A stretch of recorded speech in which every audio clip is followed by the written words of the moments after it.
Sa dugang nga balita, 3 ka pahinante patay, 2 pilason matapos matumba ang truck nga may kargang tubig sa tubungan. Sa Iloilo City naman, 3 ka motorsiklo natumba bangod sa nagtagas nga oil sa pickup. Si John Sala nakatutok. Makita sa video ang pag-rescue sa Tubungan MDRRMO sa mga sakay sa ining nga truck nga natumba sa Barangay San Jose, Tubungan, pasado alas 9 Biyernes ang gabi. Patay ang 3 sa 7 ka sakay sang truck nga gidkilala kay alias Regine, alias Riyad kag alias Ronel nga lunsay mga pahinante. Pilaso naman si alias Michael kag alias Joven.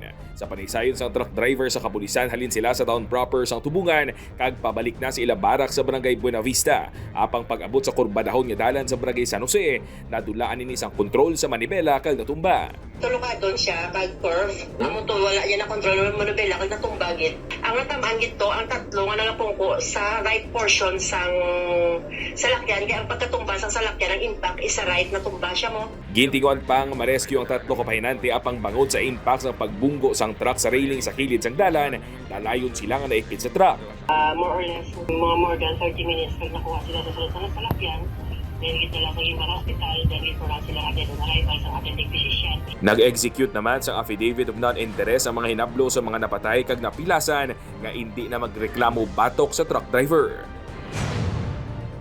Sa kuha sa CCTV, makitaan nga kasubong kami nagatulo sa likod sang pick-up sang naglabay sa Barangay Kaingin, La Paz, Biyernes ang hapon. Nagatagas na gali ang ginapatihan langis. Matiyon-tiyon, nagkalatumbang 3 ka motorsiklo nga nagasunod sa pick-up, resulta sang tuman kadanlog sang dalan. Nakaangkon sa mga minor nga pila sang 6 ka mga sakay. Una nga nagpadulong sa lugar ang naka-duty nga Barangay Tanod. Ang sa driver nga wala man siguro kabalo nga amo to nga nagatagas ang iya nga nga oil.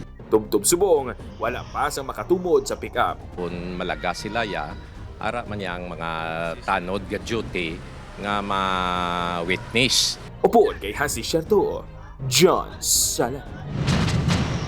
1 Western Visayas.